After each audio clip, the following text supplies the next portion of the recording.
I'm a 24-year-old man. Michael Fedor Mouse. A character who's existed for nearly a century at this point, and despite all this time, his iconic status never faltered. He's still quite handily the most iconic character on planet Earth. All you need is 3 circles, and everyone knows it's Misha Musa Jar Jar Binks. Walt went through a lot of variations of this silly little guy to get him where he is now, and not just by himself.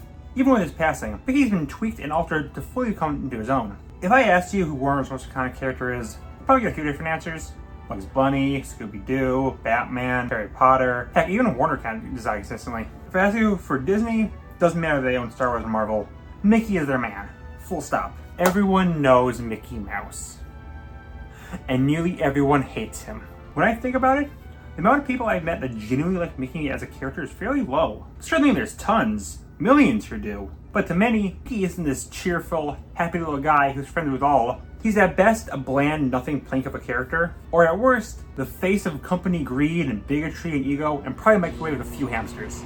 Only Camera Bearer, which I've covered already, and constantly needed to change to bass itself and try to stay relevant, and Looney Tunes, which I'll cover in a few months, that desperately tries to hit its golden age again. Mickey is fairly comfortable just coasting on its fame and really innovating. That makes the times it actually does shift from the status quo all the more interesting. So I want to look at all the more recent Mickey and Friends material, see how Disney wants to roll the view its mascot. To directly connect to Mickeyverse, it counts, which means I can include things like the Goofy Movie, DuckTales, and so on. I'm counting recent as 1990 and after. So I also want to discuss DuckTales 87 and how it remains relevant despite no one really diving deeper in its intro, Chip and Dale for being a genuinely fun show, for Mickey's Christmas Carol for how weird it is that they made Scrooge Daisy. Goldie literally existed at this point. What were you cooking? I won't for time fairness. I won't include theme park stuff or the video games. Outside of 2 games I feel like are too big not to discuss. Step into the clubhouse with me, folks. We're going to see why Mickey Mouse is the face of entertainment. For better or for worse. Oh, and since you're all expecting it, Pete. That's my job! Yeah, I start to see that a lot, by the way. This video's a Trojan horse, so I can talk about Pete. So, what's the best way to talk about one of the most iconic characters of all time? How about something that doesn't include him at all? Darkwing Duck is Launchpad and Gizmo Duck. They're from DuckTales. This counts for this video. Next question. Darkwing Duck, the terror that flaps in the night, is a bit of a strange series. This show was made because they were going to make a Rocky Bullwinkle show, before realizing Disney doesn't actually own that property. Just a minor fake-a-wiki on their part. For a super last-minute show, it turned out shockingly well. I've discussed it in my 2 big Disney show videos, but in case you haven't seen those, watch top 30 Disney episodes was my best. It also saw Drake Mallard, who is a secret superhero alter ego of Darkwing Duck, the crumb that gets in your keyboard, causing you to be unable to type the letter Q. He's just a very egotistical superhero at first, until Darkwing, the Rick Sanchez player who is hiding in the bushes to crank 90s on you, ends up adopting Gosselin, an orphan who just lost her father to a supervillain. And Darkwing, the porn bot and Twitter notifications, needed to try and balance his ego, being a father, and Gosselin herself desperately wanting to be involved in the action. Also, Launchpad's there. While not really super connected to Mickey, this series remains a cult classic for a reason. It's very consistently funny, which is rare for Disney shows pre-2000, honestly. Most are more whimsical than funny. Or Snickums and Meat. The villains are all pretty clear parodies of other iconic supervillains, but are all their fun characters. Like the main villain. I won't say his name. Shout out to my absolute goat Megavolt. A shockingly, shoot me, just the technical villain when he wants to be. But he's also a loser, tragic, and somehow, you realize he's the best villain. Instead of using him more often than I saw saying it, yet every time I see this guy, I'm just so happy to see him. Darkwing Duck, the chocolate ice cream melting in your nice clean Brian Griffin fursuit. Shouldn't work. But it's genuinely super funny, heartfelt, and one of Disney's best shows, period. Does it add to the Mickey Mouse legacy? Yeah, it does so by being freaking heckin' based, man. But let's get to Mickey Mouse himself. As in, he appears in like 4 seconds. That counts enough, right? No one has ever, in the history of mankind, discussed Goof Troop. The films are iconic. This design of Max is well known. But like, I unironically see more people discuss its video game more. It does seem pretty mundane at first, like a Disney version of the Looney Tunes show nearly 2 decades before that came out. Goof Troop is about Goofy moving into his new town alongside his son Max. That's him as his neighbor Pete, alongside his son PJ, wife Peg, and daughter Pistol. I found this up before, but this show is very much not Goofy's show, it's Pete's. Not only is Pete just so much funnier thanks to being allowed to be so much crueler, and even being subjected to the slapstick you'd expect from Goofy, but also Pete is just... he's my Kenny. Pete's interactions with the kids are much funnier than Goofy and Max's, which is just, hey, my dad's cringe. Actually, Max, I'm cool. Holy frick, you are cool. Meanwhile, the Pete subplot is, I don't mind Goofy and Max, But like, you can tell even the writers prefer Pete's family, since they get far more attention. Usually Goofy is a supporting character to everyone else. Can't even think of an episode besides the pilot where he's unquestionably the star. Maybe that's why I don't see as much discussion on it, seeing as Goofy is far more popular than Pete. I mean, its only real staying power, besides the film of course, is Pig. Honestly, I don't even think furries are a problem. I think it's just everyone. I can't tell who's a furry and who's a man. Also, why is Pistol even in the show? She does nothing. Why is she named Pistol? Have her shoot Max or something. It's a fun show, of course. But it's because I'm the #1 Pete Glazer, and this really is his show. But that does make it funny. And yeah, I am doing some release order, but I should address right now the thing you actually care about. Goofy. You're gonna realize sooner or later that people will absolutely hate Disney as a company. Even the most praised products will have the most decade of haters and nitpickers. There are literally only 2 things Disney's made that absolutely no one on earth would ever attempt to bash. Emperor's New Groove and a Goofy movie. I don't even see how you would attempt to bash it. The film's got it all. It's surprisingly beautiful despite not being a mainstream Disney film. It's funny, every song is great. Seriously, Open Road is way too slept on. And honestly, it hits really hard. There's a reason a lot of Goofy's talks with Max is still so remembered. I didn't honestly care about their relationship in the show. This is the first time Goofy really feels like a dad, trying to grasp his losing his son, hoping to still make a good impression on him. The conversation with Pete he has really shouldn't go as hard as a conversation with a cartoon doll or a cartoon cat in a hot tub should. But you can tell they really cared to make this film genuinely great. I think it helps they understand Goofy as a character, and expand that on a logical degree. There was originally a plan to have Goofy voiced by someone else other than Bill Farmer, or even have Bill use his natural voice, but I'm really glad they decided against that. This shows that he still can be a goofy goof, but is also a full character. He can be flawed. Until a extremely Goofy movie, that is. Remember how Goofy was lame and holding Max back and embarrassing him? Frick you! Goofy was all swag and a hot girlfriend, his smoke too good, his girl too bad, they'll kill you. It's definitely not as good as the original, but I also can't see how anyone would hate this. The relationship between Max and Goofy is really sweet. I like we're focused on PJ and Bobby. It's again really funny and has some great songs. And Bradley Uppercuss really gave us a genuinely good villain, which the first villain lacked as a completely unnecessary scene with Bigfoot. I still wouldn't trade it for the world because it's just that funny. Yeah, the show is still fun and I would recommend it, but there's a reason the films are what really took off. When you have Pauly Shore in something and it's still a Roz frick, that's how you know it's not a goof. So we started off with 2 really great things. Let's ruin that! Quack Pack is so freaking bad, man. People nowadays love to complain about how companies try and fail to make relevant and funny memes. They're always consistently just pure cringe, never actually getting the meme. But don't worry, failing to pander to modern trends isn't a new thing. The 90s were plagued with people trying to be rad and hip. And this kind of peaked into Goof Troop a bit with Max riding a skateboard and everything. But it's not that noticeable. You can't avoid it here. The rap song intro, the general hip radicalness oozing from all pores. Louis wearing pants? It's hard to watch, man. The 90s stink is everywhere. As a 90s kid, for a few months when it still counts, this isn't even entertainingly dated. It's just painful. Especially since it's still part of the same universe as DuckTales. Yet these are very much not the same characters. I'll be fair though, I do applaud this show for trying to give the triplets more distinct personalities. Like admittedly, it's still just 3 stereotypes of 90s tropes, but I feel like with some tweaking it could have worked. Instead of giving them unique voices instead of just young Donald again. Also, I like Donald and Daisy. They're more in line with their modern takes, and can be genuinely heartwarming or funny. Also, I just love Donald. He's so relatable. No one understands what the frick I say either. Also, the animation is, for better or worse, some of the best in Disney have done. If you have nostalgia for it or its time period, it could be a fun time. For all else, it's just a dark days of confusion. So things about time we did Mickey Mouse in this video about Mickey Mouse. So here's Mickey's Once Upon Christmas. This is a direct DVD anthology on 3 different stories focusing on the gang dealing with Christmas. The first one builds itself about Donald, but it's truly about the triplets. They wish for Christmas every day, and now you know exactly how it ends. Just like every Christmas Every Day story. I guess it sets them apart by being literally the exact same day, instead of them just getting new presents every day. But it's nothing special. Fairy Odd Parents episode clears this. That song is still stuck in my head. With that said, this is one of the best moments in the Mickey Mouse series. With the triplets, after realizing they'll just repeat the same day again, ruin Christmas for everyone. And Donald doesn't get mad. He doesn't scream or go into an incoherent rant or anything. He just stinks away, depressed knowing Christmas is ruined, leaving the triplets to find a heartwarming note he wrote about how Christmas is about family and not toys. Granted, it's hypocritical for Disney to say this, but that's something I was expecting. Outside of DuckTales 2017, Donald never really has moments like these. So it really stands out. Always as much as him eating turkey. The next statement, about Max questioning if Santa is real after Pete says he's not, is mostly great. It's a really cute story about Max grasping on if Santa is real, but Goofy trying to help his son while not being too overbearing. It's a very wholesome look at the 2 relationship that isn't shown very often. It's usually teen Max gets the spotlight. Also, Pete is in this one, so I like it. What I don't like is the ending. At first, it seems like they're going to leave it completely ambiguous on if Santa is real in this universe. And I really like that take. But then they just confirmed, no, he's real. It's a kids film, I get it. But I would have preferred if they were just a bit vague on this. Thought stories were telling of a gift of Magi with Mickey and Minnie. That's really all there is to it. But it's really cute. Not a lot tends to happen with these relationship in most media. So it's nice to see them together and supportive. You know, their heads are really larger than normal. For some reason, Daisy and Pete appear again. And Pete has a whole different design. Also, Mortimer Mouse makes his first appearance in this video. But he doesn't say ha-cha-cha.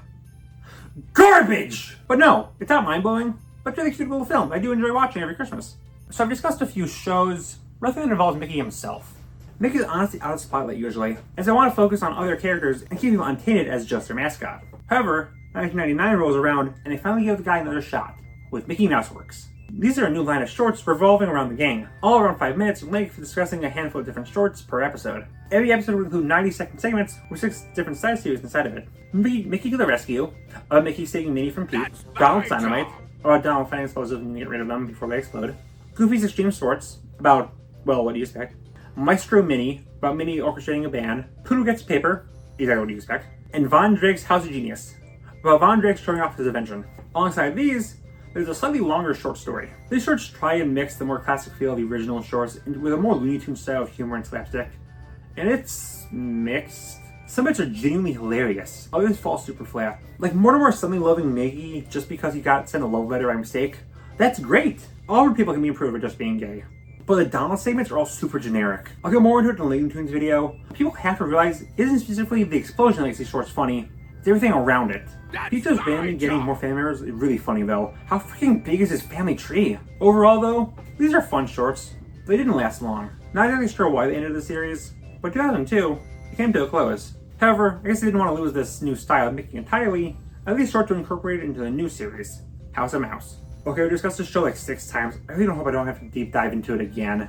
House of Mouse is very important to Mickey. It's the first time in a while that they tried to make Mickey a full character. Like, if people ever say Mickey has no personality or isn't funny, they gotta watch this show. Same with all the members of the cast, including Pete. He's even funny in the crossovers. Oh, and of course, this is a crossover series. We all love Disney films at the time. There sadly isn't a lot of crossover between the film characters, but if you want more information on a good example of a crossover, watch the top 5 Disney episodes. If you want my overall thoughts, watch my top 35 Disney shows. If you want some ideas for a potential reboot, watch my House of Mouse pitches. Also, just watch my top 10 favorite characters for you. So I know most of the games, but most of them aren't too notable.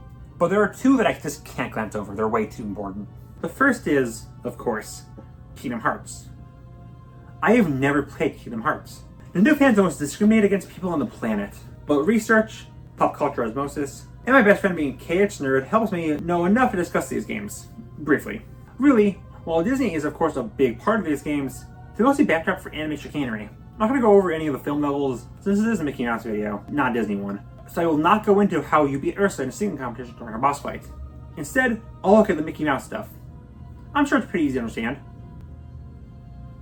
Okay, so this is now where I freak out and talk about how complicated the game is, and I throw around the words heartless and nobody a lot, and I say Xehanort is freaking Timon or something. Yes, these games are complicated, if you want them to be.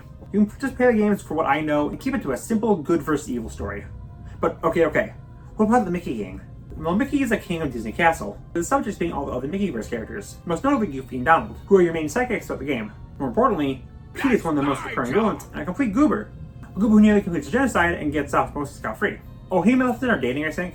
Oh, and in one game, Pete meets his old self, so there's 2 Petes. Heaven? Okay, so did this help Mickey's legacy? Yes! And no. These games are undeniably super popular, and have a die-hard fandom.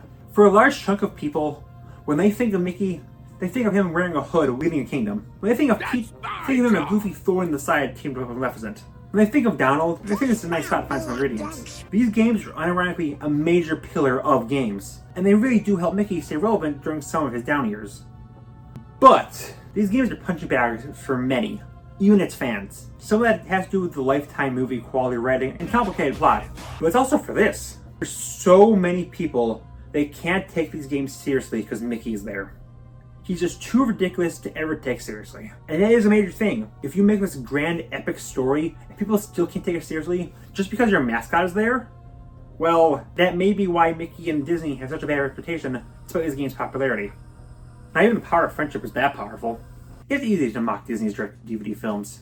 But honestly, I kind of miss them. Most are bad, yeah, but they have just an inherently charming and nostalgic feel to them that I don't think streaming movies will ever hit. They're not high budget, well, not exactly low budget. They're just there. That's charming to me. While most of these are sequels, probably the biggest non-sequel one is Mickey and the Three Musketeers. I'm not going to swore up and down that it was Three Mouseketeers, right? It's the basic story of Three Musketeers. But with the Mickey crew and Pete as the villain, it's actually super fun. There's a lot of really cute gags, fun songs with classical music. This might be the best dynamic the main three have. They're like real genuine friends who still butt heads but always love each other. It's a dynamic we really see, despite how often these three are together. Also, Minnie actually does something for once in the series' history. Heck, Clarabelle has a fun dynamic as Pete's henchman, who later falls in love with Goofy. This frick-ass image of Shaggy Pete with a CG Pete head on the staff. Heck, let's just stop dancing around it.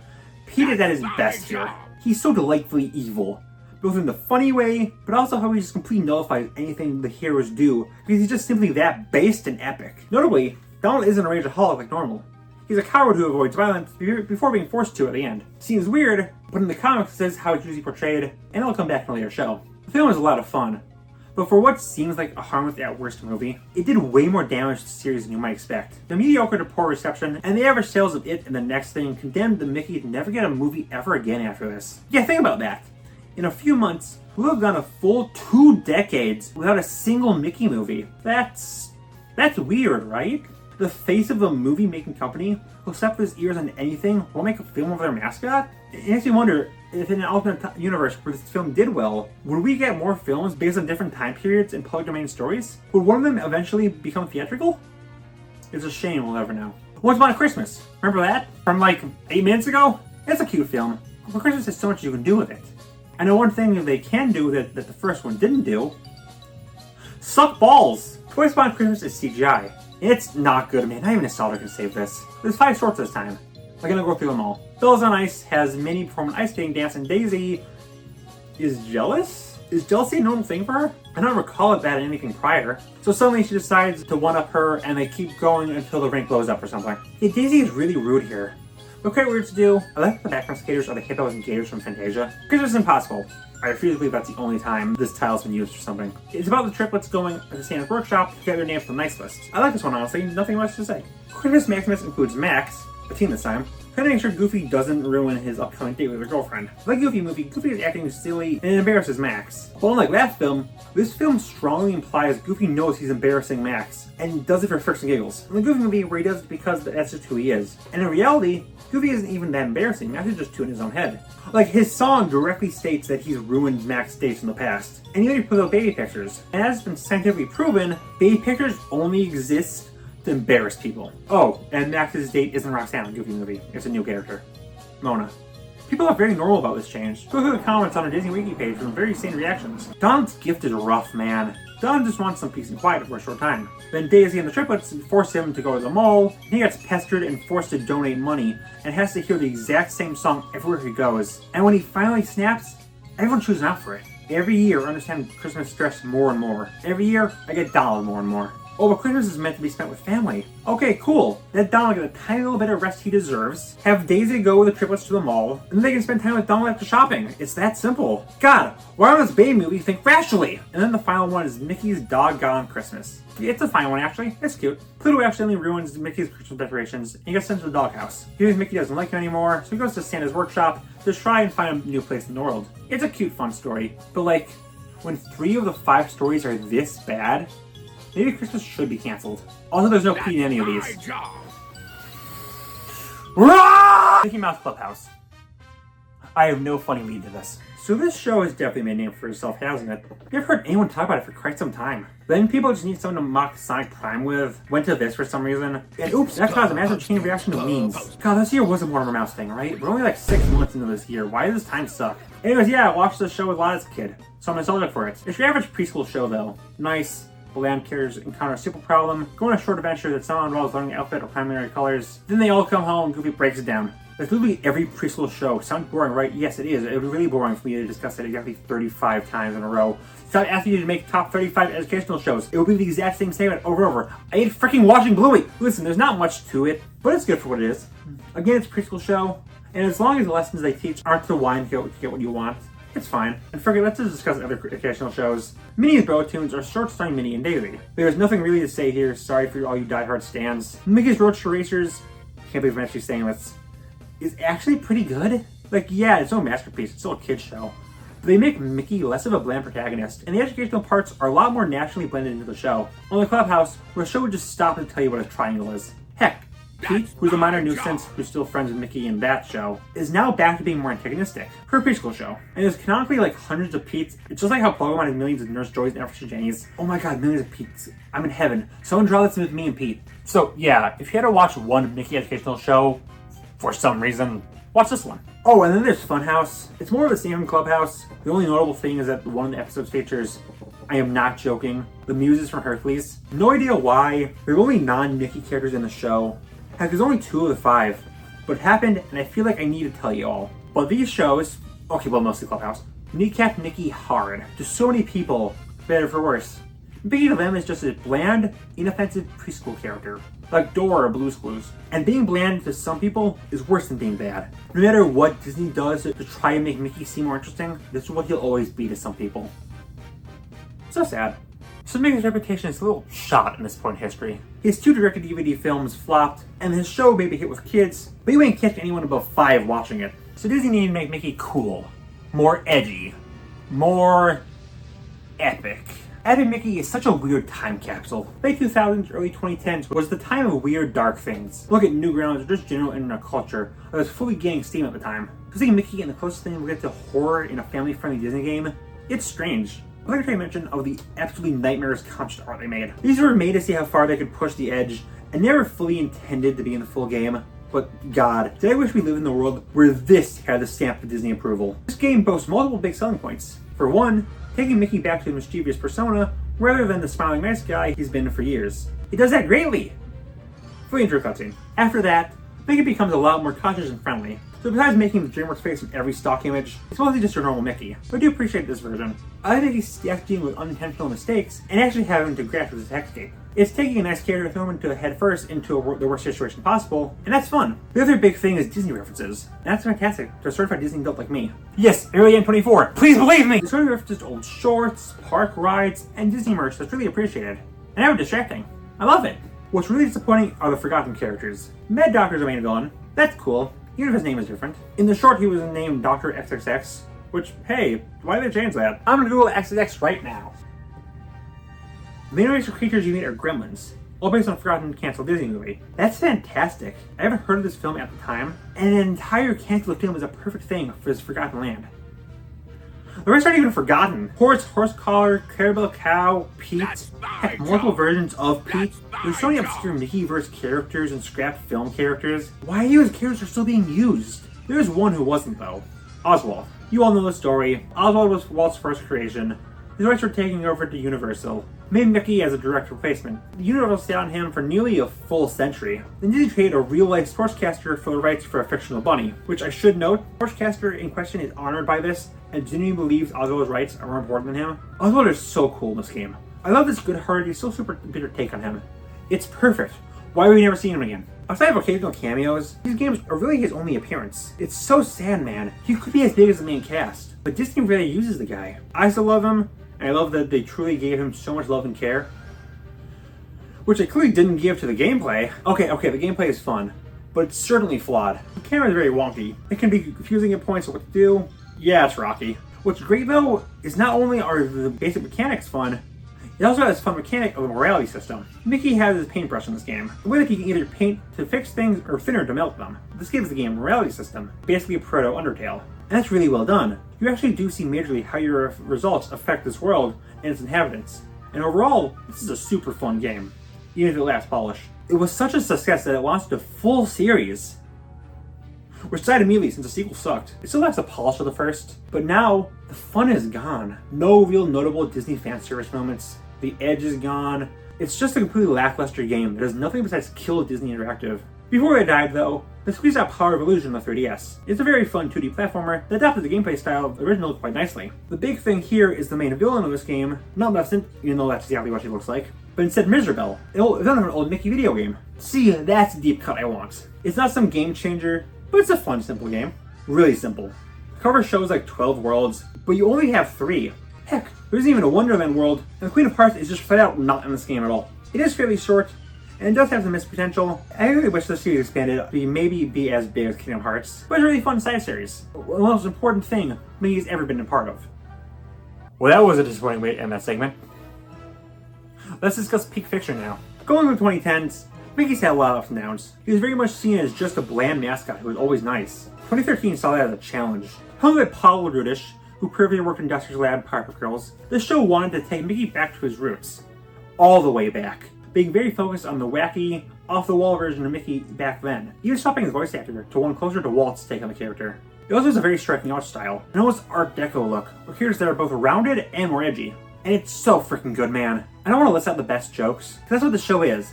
The best and funniest jokes from the entire Mickey series all stem from here. Also, a lot of lore. A friend of mine watched Courage, and he asked me why there was so much old people feet in the show. I told him because that was back when people thought feet were funny instead of fetish stuff. Yeah, this is right when the internet was big, so it's a bit sussy.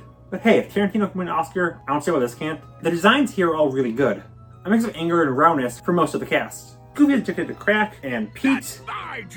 Also, this Pete in his own video. This is easily the best Pete ever looked. I saw this as my top favorite Disney show list. It's a short series, so there's not much to discuss. I love the new takes on these characters. Ones where they go to different places on Earth, and some speak the native language. They're all great. They later renamed the series to Wonderful World of Disney, but it's the same great stuff as before. There's also got some one-off specials, mostly holiday themed. The last year that came to a close was Steamboat Silly, a really cute one where Mickey summons his old version, who as everyone in the real world has finally realized is kind of a little chaos gremlin. Heck, this entire show goes far as pushing Mickey, making him be a lot zanier and take a lot more punishment than usual. This show isn't super well known compared to a lot of other incarnations, but everyone who has seen it agrees it's one of Mickey's best, and that's for darn good reasons.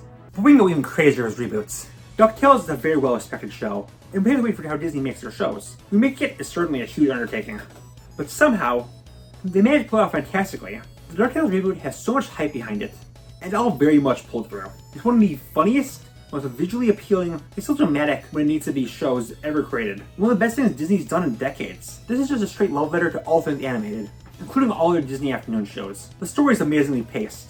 The cast is mostly TV stars, and they all do their jobs fantastically. Glomgold. It's a little sad that I never see any discussion on the show.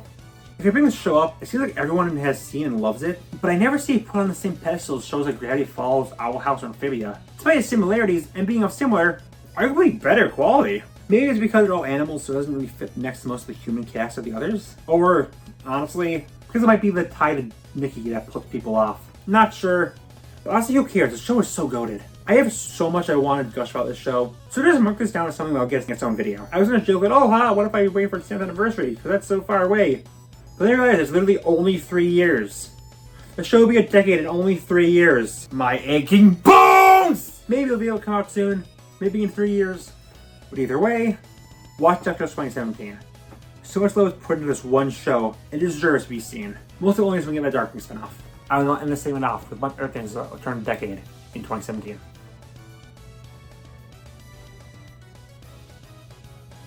Some years are more successful than others. For all the praise the previous two got, Legend of the Three Caballeros got nothing. This is another Donald-focused show, looking at him and the Three Caballeros, including Jose and Panchito, going on an adventure to stop an evil wizard. The show is such an enigma. I've never heard a single soul bring it up. It's one of the rare Disney cartoons not done by Disney TVA, instead by Atomic Cartoons. Yet despite airing alongside DuckTales, Donald's voice actor Tony Anselmo still considers this to be the best portrayal of Donald. The show is really fun, which might help. It reminds me a lot of the Netflix show Legend Quest, where it's a group of 4 going across the world meeting with different mythological creatures to stop an ancient demon creature. The way they reinterpret these icons is really cool and fun, and the friendship the Caballeros have is really sweet. Also, the female counterparts to Huey, Dewey, and Louie, April, May, and June, appear, and I really like them. They're basically the only competent characters in the show, pulling the strings in the background to help the main cast. Heck, there's a lot of more obscure characters in here who didn't make it in 2017. Humphrey the Bear, Spike the Bee, Quentin Toot, Donald Stubble, and Pete. That's my job. Kinda. He's a woman now. And it's never brought up, but it's clearly Pete. It's still Jim Cummings doing the exact same voice. That's epic. There's also this Amazonian warrior, Xandra. She doesn't fit with the rest of the cast design-wise, but I do like her. I like characters who are very stoic, people on a mission, but I can still be goofs. What I don't like though is Daisy. We had her usually pretty healthy relationship in most media, especially in 2017 where she's objectively at her best. Here she is super unpleasant. After Donald gets fired from his job, after being called in the last minute, and his literal house burns down, Daisy refuses to listen to the explanation and dumps him. On his birthday, I might add, and he keeps trying to make up for her, but has to dip because, you know, The entire world is at stake, and she continues to not care. And even brings her new boyfriend to his house just to taunt him, even though she was the one who dumped him. Dawn's better off with legally district Wonder Woman for real. Still, despite that, this is a really fun show. And I'm sad we'll never get a season 2, and especially sad we'll never get that Oswald show from the same team. Yes, that was going to happen. I'm sorry you had to find out this way. A similarly completely forgotten show is Chippendale Park Life. It's a French-produced show, which notably means this is a rare time none of the characters are voiced by the usual actors. Besides Pluto, I guess he was just far too important to replace. None of that matters, as the characters all just make random noises instead of fully talking, relying more on the visuals and humor more than words, which I am so grateful for, because I try to avoid the French as much as I humanly can. It's cute. I like that Chippendale can only kill a dog, who then gets so angry that he revives himself just to try and kill them. But this isn't very special. Speaking of Chippendale, I should discuss the reason my therapist is still in business. The Chippendale Rescue Rangers movie. My old nemesis. This film was stuck in the back burner for years, starting all the way back in 2014. But 8 years later, we got it. And I've never been the same since. Whenever I see this film discussed, notice this message is just another cameo fest. Nothing to it substance-wise besides that. I think the term cameo fest is overused. People just have a knee-jerk reaction to anything that includes guests at this point. Besides Space Jam 2, that's favorite, but that's for later. No, this isn't a cameo-heavy movie. Sure, there's some cameos from various characters, but they're very brief, and the film never stops to focus on them, in the same way that other movie does. Which is good, because the way they do cameos here isn't out of respect, but instead all these beloved characters perfectly ripped apart and stitched back together. Hey kids, you like Flounder? Here's him struggling to breathe after they ripped his mouth off. No wonder most of these cameos aren't even official. They listed all the companies they give permission in the credits, and despite having characters from stuff like Nick, Cartoon Network, and Sega, they aren't in the credits. This is a kind of parody. Oh yeah, Sega. Oh, Sonic was in this. Well, it's super hilarious to see the exact same joke that was 3 years old at this point, but this time it's told by Chipmunk. This film is just so baffling, man. It's a fan fiction. There's no other explanation. Chippendale is a show in universe, and everyone was an actor who went to school together. Gadget and Zipper had children. Why? Zipper was a child in that show. But like, it's meaningless. They do nothing with that besides saying it was canceled after they split up. Like, it would have been cool to see how different the actors are from their characters. But Chippendale are the only characters who do anything. Heck, the show's main villain, Fat Cat, appears, but he's a complete throwaway. He doesn't do anything. That has literally nothing to do with Chippendale at all. So why even make it? It wasn't even funny. It felt like it keeps turning to the camera and winking, thinking it's clever. But it's not, it's painful. Oh, and the main villain is Peter Pan. Yeah, that's rough. Not only is it weird to take such a beloved character and make him bad, but as every single person on planet Earth has brought up, his backstory is basically beat for beat the same as the real Peter Pan's voice actor. A tragic story Disney itself is directly responsible for, now played as an overweight loser. Great! After his backstory, they drop any real meaning to him being Peter Pan. Like, imagine if you found out how Tinkerbell is now one of the biggest characters Disney has or something. But other than throwaway joke about a lost boy, again, he doesn't need to be Peter Pan. Oh, how's the animation? Oh, it blows. The whole joke is that some character gets CG surgery, which the film points out looks ugly, but like, the obviously not 2D animation looks worse. Because it's obviously not 2D animation, just poorly cel-shaded 3D. This film is infuriating, it's stupid, it's painfully unfunny, it's ugly as sin, and everyone needs to watch it now. I have never laughed with this film, but I was constantly laughing at it. The mere fact that Disney, one of the most safe companies on the planet, can throw us an acid trip out in the modern day, with every decision being more baffling than the last, needs to be seen to be believed. Like, I believe when Seth Rogen Viking sees Seth Rogen Pumbaa, and suddenly Seth Rogen Mantis and Seth Rogen Bob just appear, and they all do is laugh, and just immediately cuts to the next scene, I was just never the same. I had this weird mix of laughing, crying, and screaming at the same time, and all as loud as possible. Crime is way, way too big to slip through the cracks. Everyone must investigate it immediately. 2022, 2023, we got 2 stop-motion shorts based around Christmas and Halloween respectively. They're very pretty, but also very familiar. This is animated by Stupid Buddy Studios, the same studio as Robot Chicken. And I just can't see this without thinking at any moment Peter's gonna run into a shotgun and kill them all. You think they use the same clay Mickey model as that one sketch where Mickey forces a 13-year-old into an orgy? It's a cute special. Even if they beat down Pluto really hard. Pluto actually knocks down Santa's sleigh, and everyone is constantly like, oh, it's okay, Pluto. You don't gotta feel bad that you knocked down Santa's sleigh and ruined Christmas, and all the kids in the town will be sad and prisonless, all because of you killing yourself! But no, seriously, it's not your fault. Don't feel bad. Also, Pete appears, but he's not evil. He just dances with Clairol right at the start. He is schmoving! The Halloween was more of the same, but I do like the songs here. I do question the gang, why the gang is trick-or-treating. Are they like 30? Heck, they'll even knock some kids out of the way at one point. It's also the first non-cameo, overused footage appearance of Witch Hazel in 5 decades. It confirms she killed her sister, that's fun. Also, they used the term Pookie. I forgot how that word is ruined for me. And ended off Disney's big 100-year anniversary celebration. Once Upon a Studio. Technically, this is just an overall Disney thing. But since Mickey and the gang are the main characters, I think it counts. This is about Mickey and friends trying to collect every Disney character to a big picture in honor of the anniversary. And everyone's kind of mixing it up on account of being dumb idiots. For only 8 minutes, they crammed so much stuff into this. So many crossovers you would never think possible, but it never feels like pandering or cynical.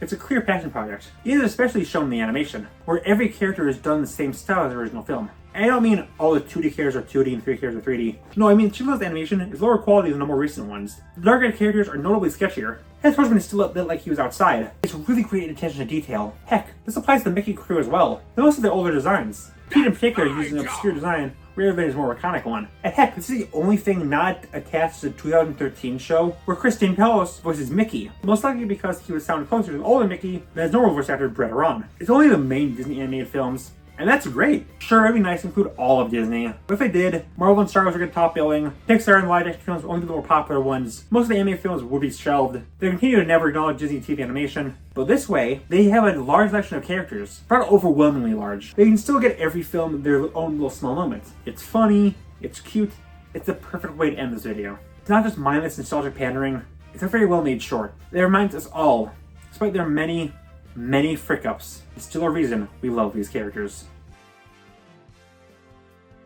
Also, Garfield's canon with Ralph. Never better, Garfield. There's of course things I missed, a few lesser games, a handful of actually really good one-off shorts, the theme park attractions, and so on. But I really don't need a lot for me to say, regardless of quality. So it's very clear. I think it's a very varied history. So is everyone's view of him the same? No matter what Disney does with him, that stink of hatred people have for him lingers. People care so little about the guy, but when Steamboat really became public domain earlier this year, I saw so many people shocked how violent the short was. The most iconic piece of animation ever created, and no one even cared enough to watch past the first 20 seconds for nearly a century. He will always be the face of corporate greed, who doesn't even have personality in his media outside of simply being nice. There's millions upon millions of jokes and memes about Mickey being the head of Disney, and it's always racist, or sexist, or greedy, or evil, or homophobic, even though his voice actor is literally a gay man. You don't see that with other mascots like Mario or SpongeBob, despite their equally iconic characters from major companies who've also done shady stuff. Heck, could you imagine if Disney pulled what Warner was doing? God, Twitter would be flooded with images of Mickey as a Nazi or for some reason, murdering the written-off characters in shows. No, I don't care that Warner write-off included Looney Tunes things. I guarantee you, if Disney wrote off freaking Pete vs. the House of Mouse, people would still make images of Mickey killing off his friends for a paycheck. I said before, everyone knows Mickey, and everyone hates Mickey. I can't think of the last time I've seen someone who genuinely says they love Mickey. There's certain people who like him, but not like favorite character level. Unlike Donald and Goofy, who people are much more open about liking. I think that's why, despite attempts to make Mickey cool, funny, edgier, anything, his legacy is pointless. He's not going anywhere in iconicness, so why bother anymore? Well, because when given the correct amount of love and support, Mickey and his crew can make great things. But you know, maybe there's a reason he's so hands-off. Like, Donald has a better track record, and even more appearances than him in what we covered. Mickey will continue to get things, probably good things, but no one will care. He's just Disney's soulless mouthpiece, even when he's so much more. Well, that's a shockingly depressing way to end this video. What's a peak counter at? My job. Oh, that's pretty impressive. With the amount of days you have left, Anthony. Anyway, Anthony, did you subscribe to this channel? I might need you then. Pete. There too. Those bozos ain't gonna help us.